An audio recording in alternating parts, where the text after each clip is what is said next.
Hello everybody, I am back with another video and I'm going to spend the bulk of this video talking about interest-led learning during the high school years. I am going to back it up just a teeny bit to talk about the early years and the middle years before we spend most of this video talking about interest-led learning during the high school years.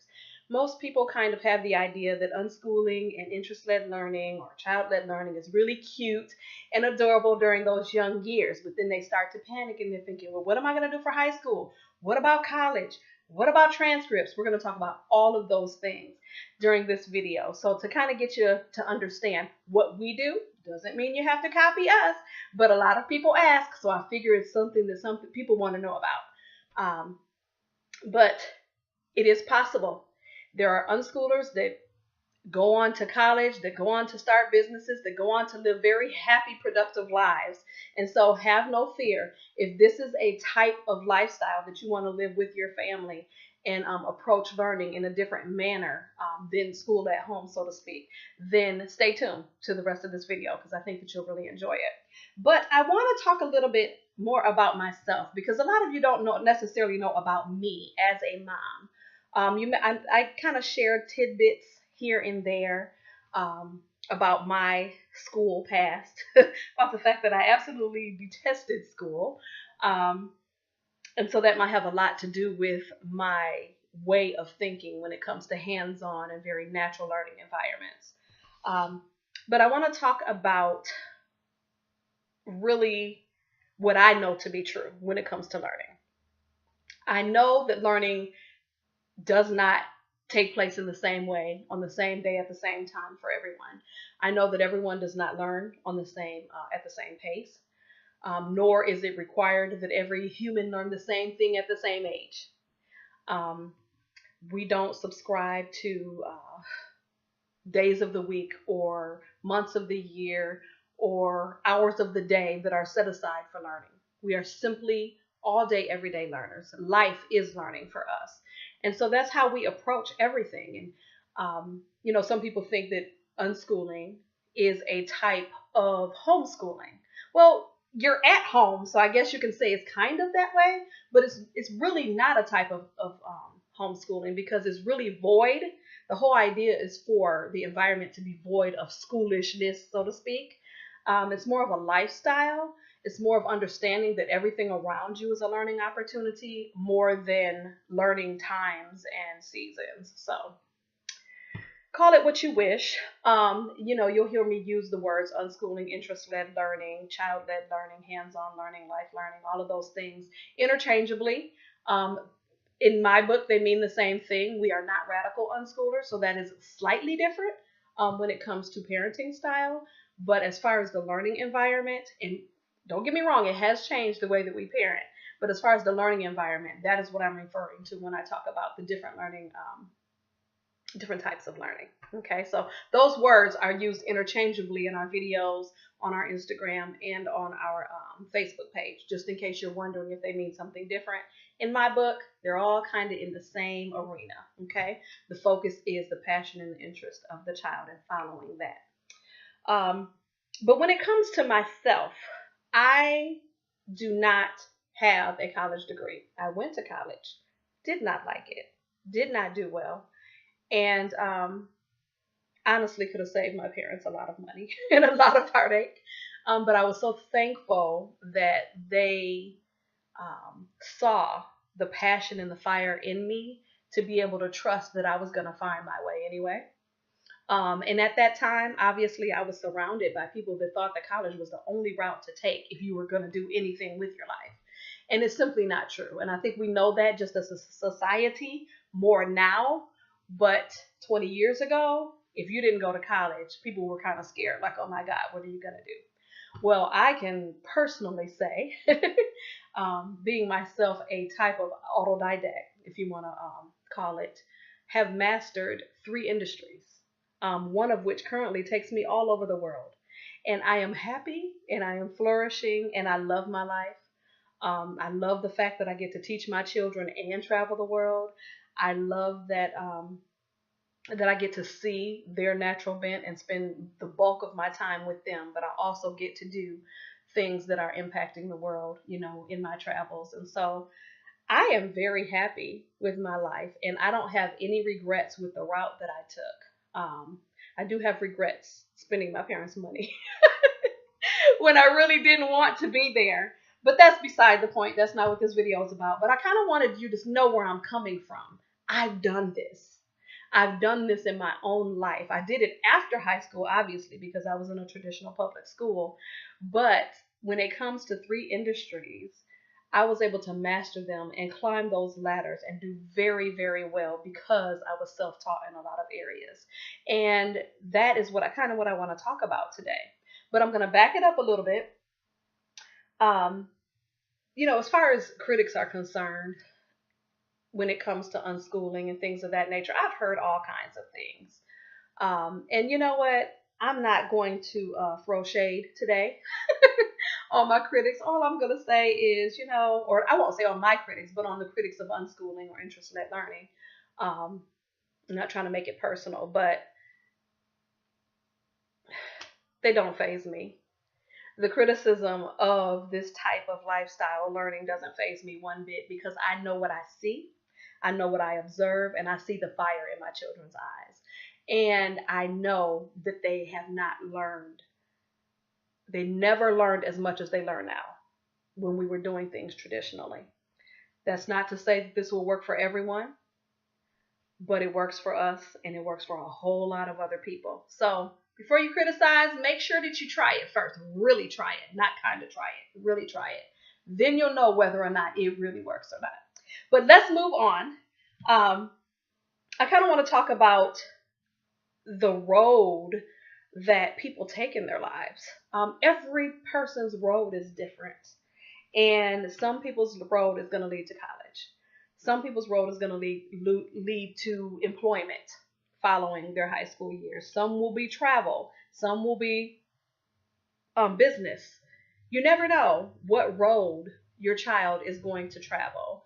And so it's kind of important to keep that in mind and to not box them in to what you believe they should do or force them to do something that's not really natural or not something that they really desire to do.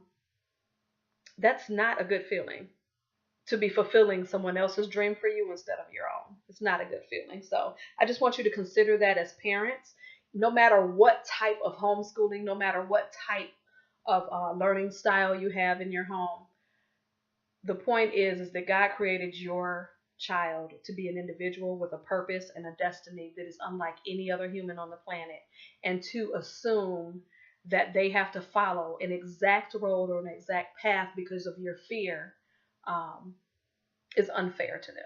And so I just want you to kind of chew on that for a little bit and think about really what it is that God may have called your children to do and what road may get them there. And how you as a parent can help them get there, because after all, that's kind of part of parenting, is for us to raise happy, healthy, productive citizens, right?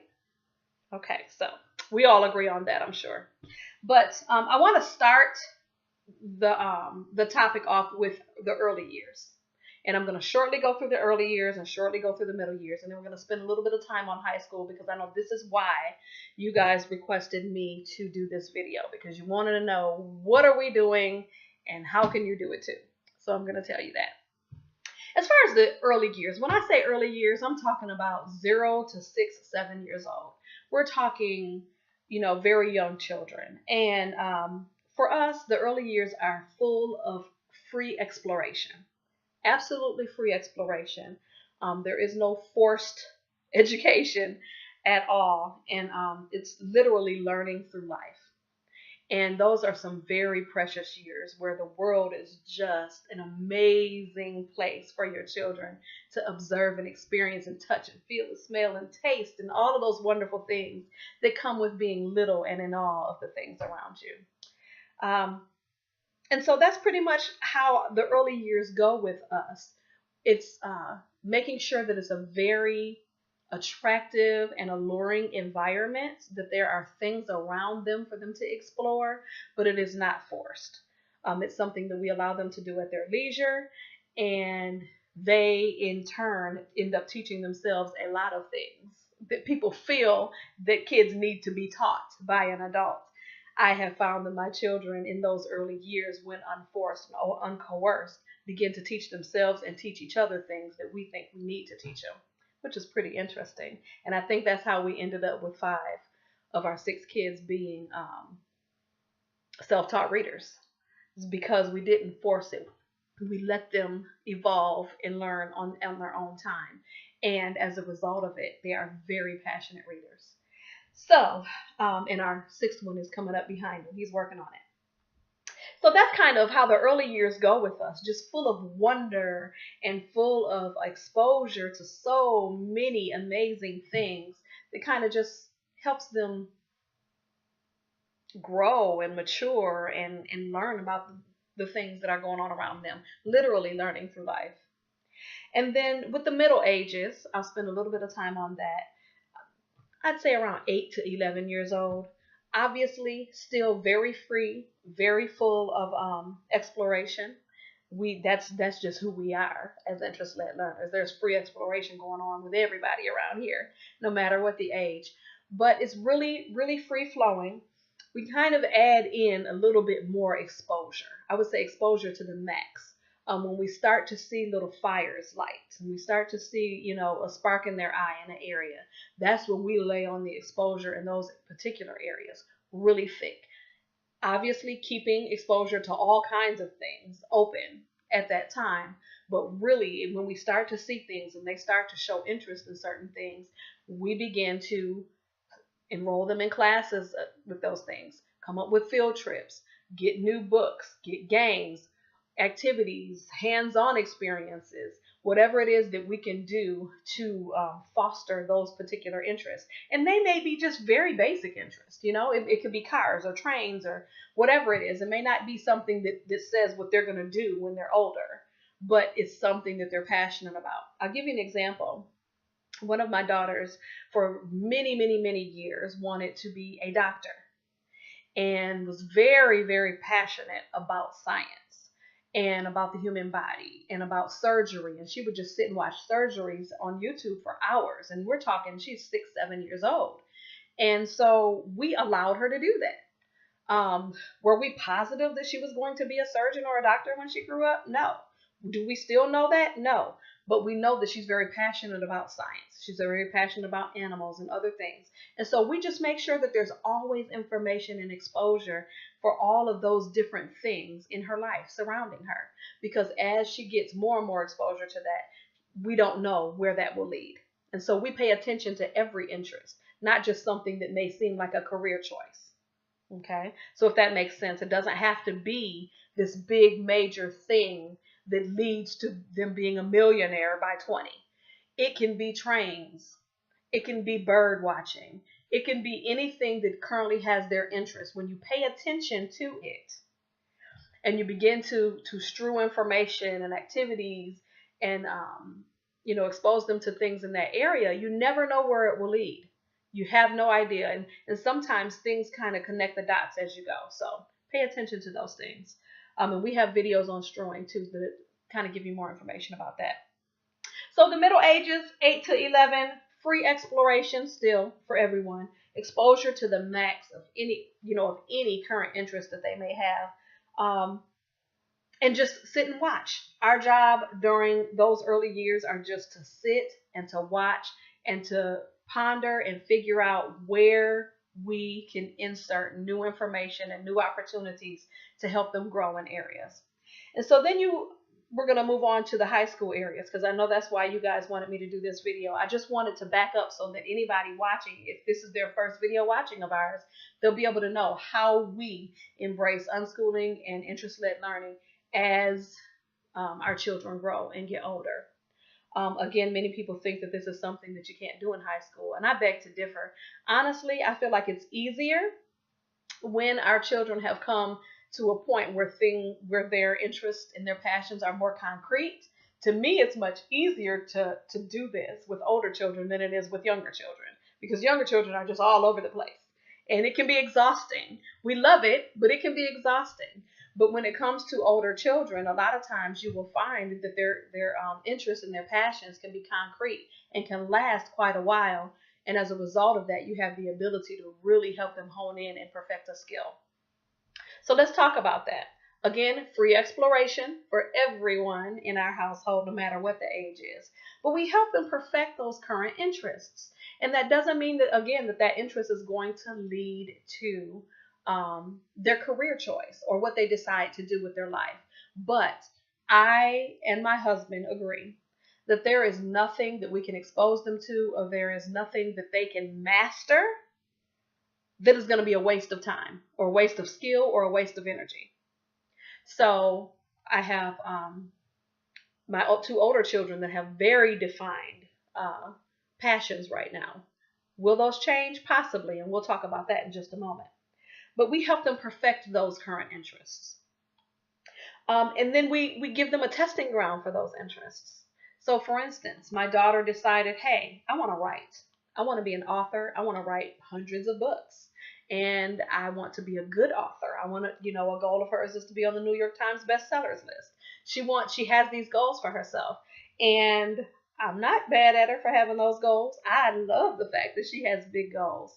And so we encourage that.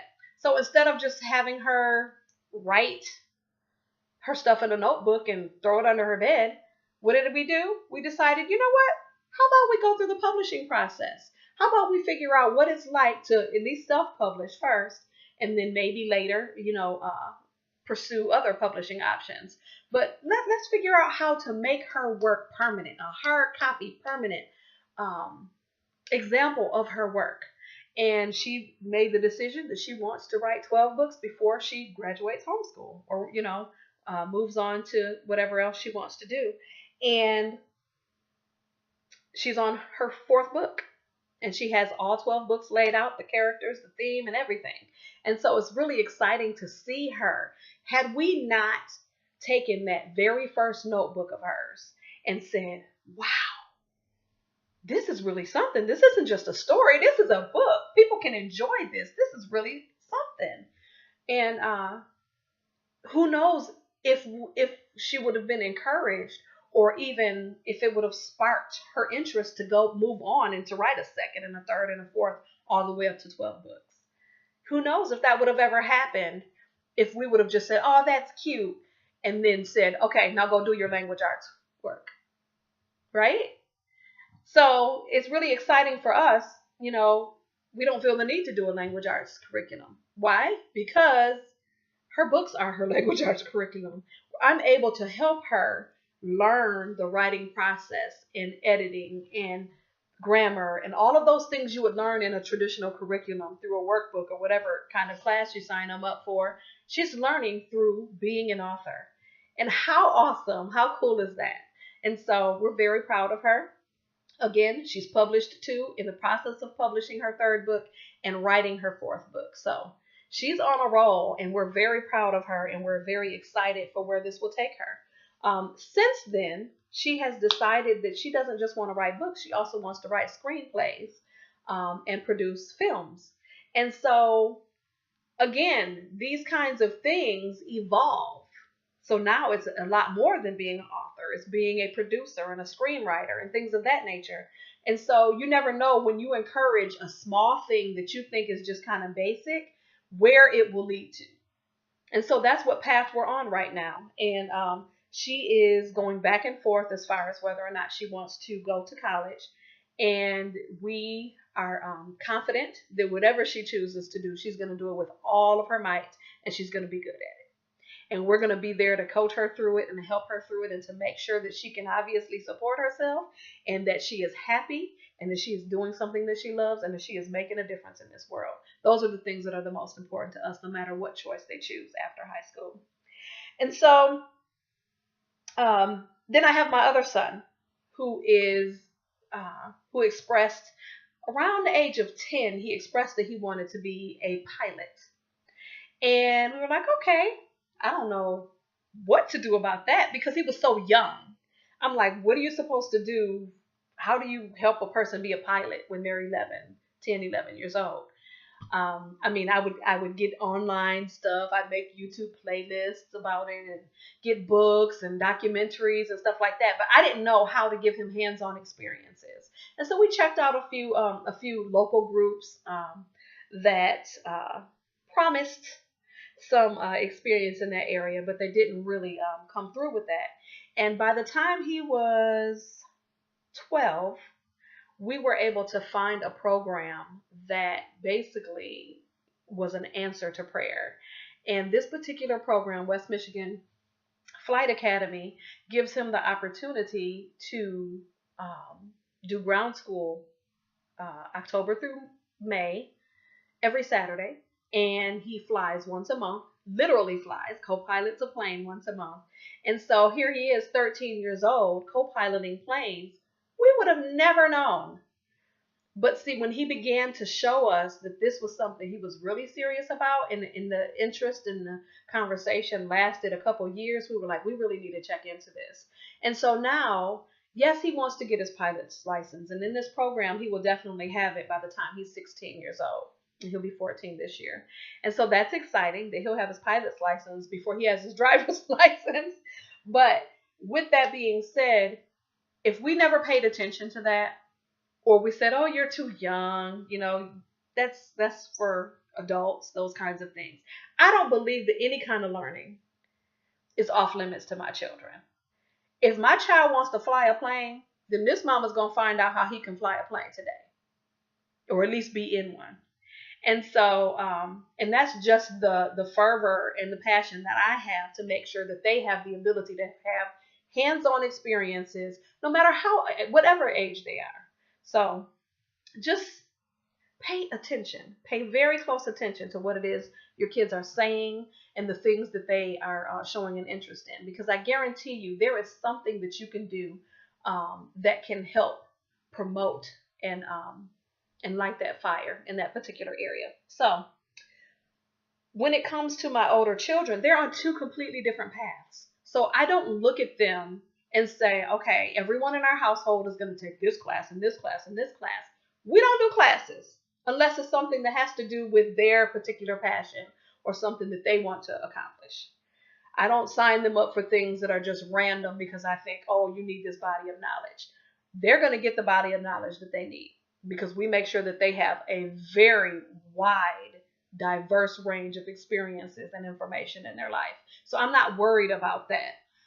What I do want to make sure is that the things that they're passionate about, that they have a head start. I want them to have a head start.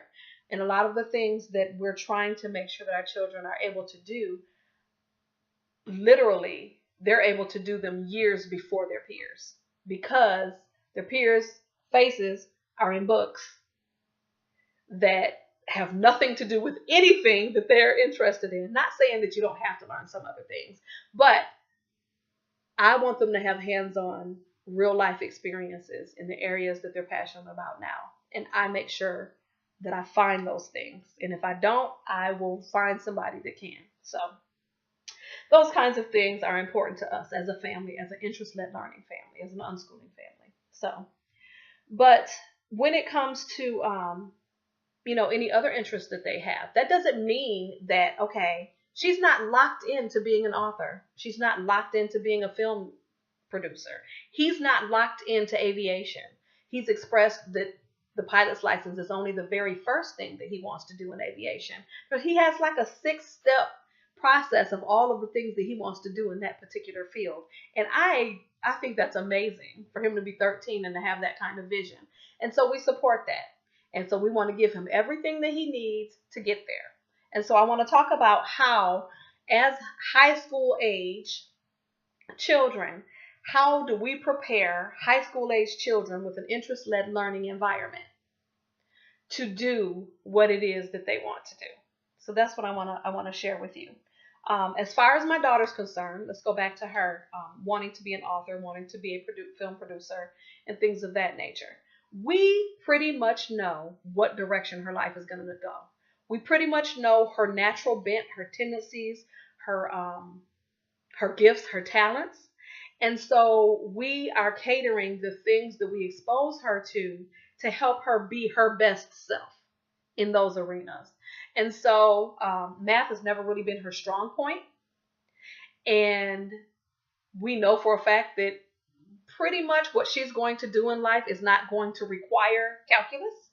But we do know that it is going to require strong consumer math, strong business math, accounting, bookkeeping, things of that nature that allow her to be a strong entrepreneur, that allow her to be able to purchase a house and buy a car and understand investments and all of those things that many of us did not learn. Those are the things that we're focusing on for her as far as math when it comes to high school. And so we don't feel the need to take her to the umpteenth level of math and beyond because of the direction that she is going in. And so we want to make sure that she's prepared for her road. Now, with my son, we do something completely different because he is interested in sciences. We make sure that he has the exposure to the kind of math. Now, how we do it might be much different than how someone else does it. He will have the exposure to algebra and to geometry and to calculus and statistics and things of that nature. He will have all of that. He will have it as he progresses and chooses to take that on. But we let our kids know, if this is the road that you want to go down, this is the route that you'll have to take. Now, is that set in stone? Absolutely not. There are people that break those barriers every day. I'm one of them, so I know. But I'm telling you, we let them know, okay, this is kind of what that picture looks like. My oldest son, the one that's interested in aviation, says he wants to go to Western Michigan University. Well, mom and dad pull up Western Michigan University's information. We find out what it is they need, what he needs to be accepted into the aviation program. Then what we do is we figure out ways to let him spend the next 4 years exposing himself on his own terms, in his own way, to the information that will help him master that. And so this is where interest-led learning, I guess you could say unschooling, kind of morphs into an interest-led learning, where I want to do this, I want to get here. This is the body of work that I need to complete in order to get there. And if I am going to get there, it's going to be because I did it.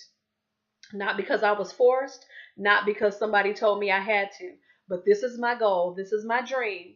And then what we do, based on their natural bent or their learning style, help them figure out how they want to approach that.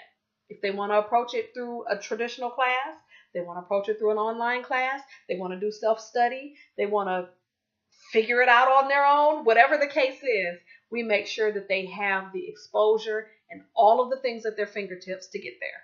So for one person, it may look like interest-led learning. For one high schooler may look semi-traditional. And interest-led learning for another homeschooler may look way far out the box.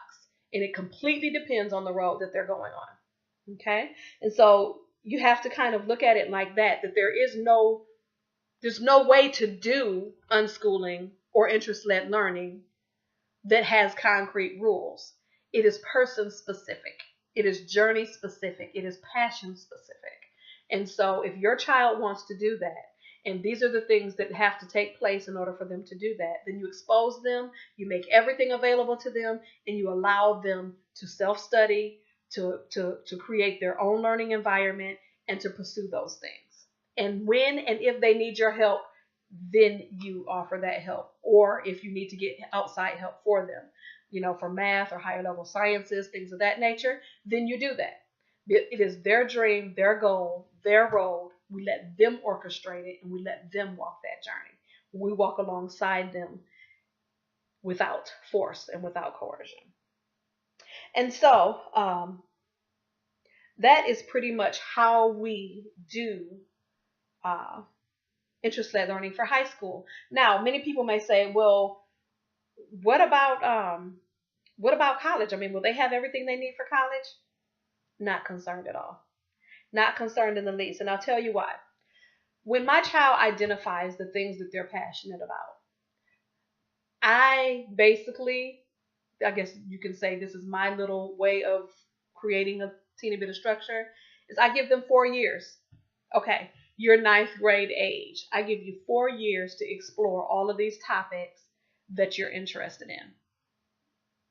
What we do is we take all of those topics that they're interested in.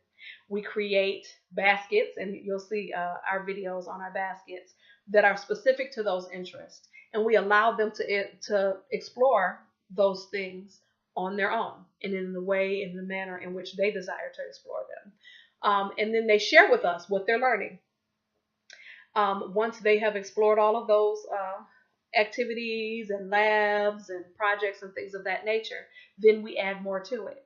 What we do, we list all of the resources that we have used, all of the documentaries that they've watched, all of the websites that they've visited, all of the books that they've read, games that they've played, activities, projects, labs, all of that under that particular topic. And that's how we create the transcript. And so the transcript is pretty much created as we go. It's not something that we will have to do on the end. It's something that is created as we go. We already know exactly what it is that they're passionate about. They've already told us what things that they want to study for the next 4 years. And they may add to that, and they may change their mind and switch things around. We are completely fluid in the way that we allow them to take charge of their own education. And so they have 4 years. Okay, my son loves chemistry. He has 4 years to explore chemistry. I'm not making him say, oh, okay, so from this month to this month on this year, you're going to take this class and you're going to have to do these labs. No, I'm going to give him an array of websites, books, games, activities, labs, all kinds of stuff in a basket and say, have at it. Explore, enjoy, share with me what you're learning. Then I'll be able to list all of those resources as him having explored that particular topic. So I hope this is helping. I hope you kind of get a visual of what I'm talking about. But again, like with my daughter, really, if for being an author, she has taken so many online writing courses. She has written 3 books already, writing her 4th. Honestly, she pretty much has done as much as a person would do for creative writing and literature for 4 years. And she just started the high school years. And so by the time she's done, she will probably have 5 people's worth of credits in that particular area. But that's her thing. And so I'm not telling her, no, you need to put that down and go study chemistry. No, I don't want her to put that down. Because putting that down means putting her passion down. And I don't want her to do that. So we expose her to all kinds of other things. But her number one focus is the things that she's interested in. And we support that. And we make sure that she has exposure to all kinds of other things and learning in other areas. But that is her focus for the next 4 years. And we are ecstatic about it and the vision that she has for herself and her future. So I want to talk about some other things because, again, college is not the next step for everyone. I have 6 children. I can't tell you that every single one of them are going to go to college, but I will tell you this. Every single one of them will be prepared to be happy, to do what they love, and to support themselves and a family. And that's what I really want for my children. Because if we're just honest with ourselves, especially in the United States at this moment, you can have 5 degrees and be homeless. A degree does not ensure happiness or financial success. And I think that we sell that imperfect dream to kids. And when they graduate from college, over and over again, some kids are career learners or career college students. They're disappointed because we sold them happiness and financial success. And really, happiness comes from doing what you love. And so hopefully, when a child does enter college, it is something that they're passionate about so that they can come out doing what they love instead of spending lots and lots of money and lots of time on something that they hate. That would be unfortunate. And that's not what I want for my children. And college does not have to happen right after high school.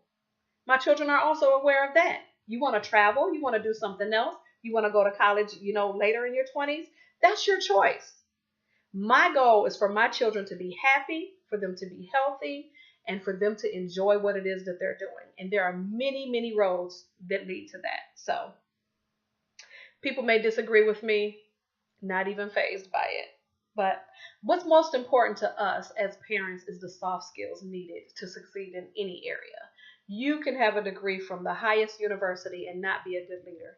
You cannot be good with finances. You may suck at business practice.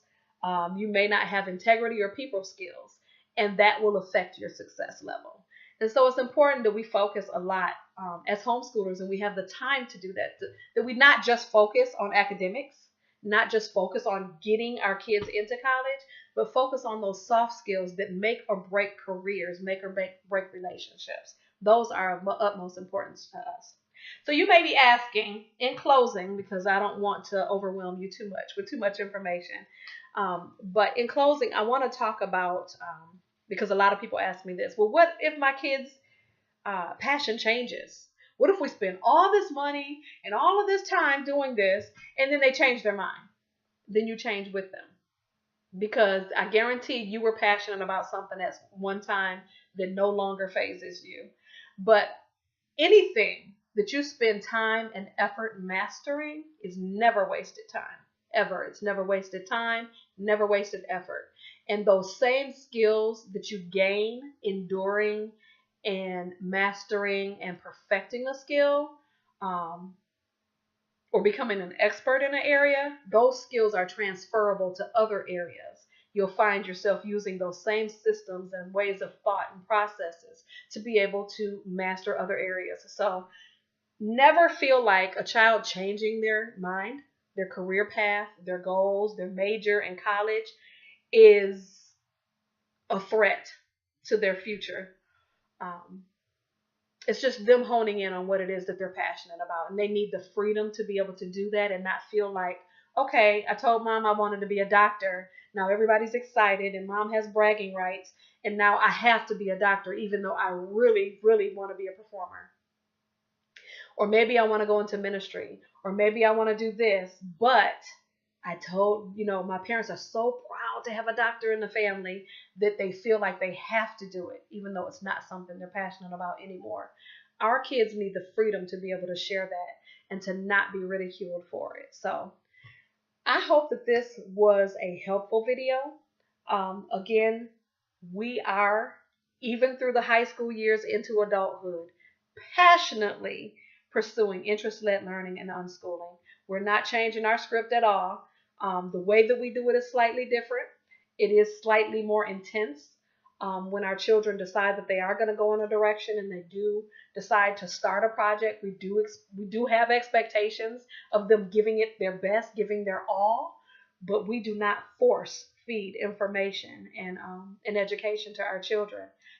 They have, on many occasions, proven me wrong when it came to being able to learn and grow and mature and perfect a skill without my input and without my nagging, without my prodding. And some may need a little more encouragement than others, but for the most part, your children have on the inside of them what it takes to be who God created them to be. And sometimes we just don't give them enough freedom and exposure and experiences to be able to really show that. So I encourage you to explore and this way of learning. I encourage you, even if you're not an interest-led learning or learner or an unschooler, excuse me, that you at least give your child time and experiences that allow them to perfect some of the things that they're passionate about. I guarantee that you will not be disappointed, and that whatever it is that they choose to do in their lives, they will thank you for encouraging the greatest out of them as a result of that. So have a great evening. I hope this was a blessed video for you. And if you have any questions at all, you can ask right below in the comment section, or you can feel free to connect with us on Facebook and Instagram, and the links are on our page. Have a great day. Bye-bye.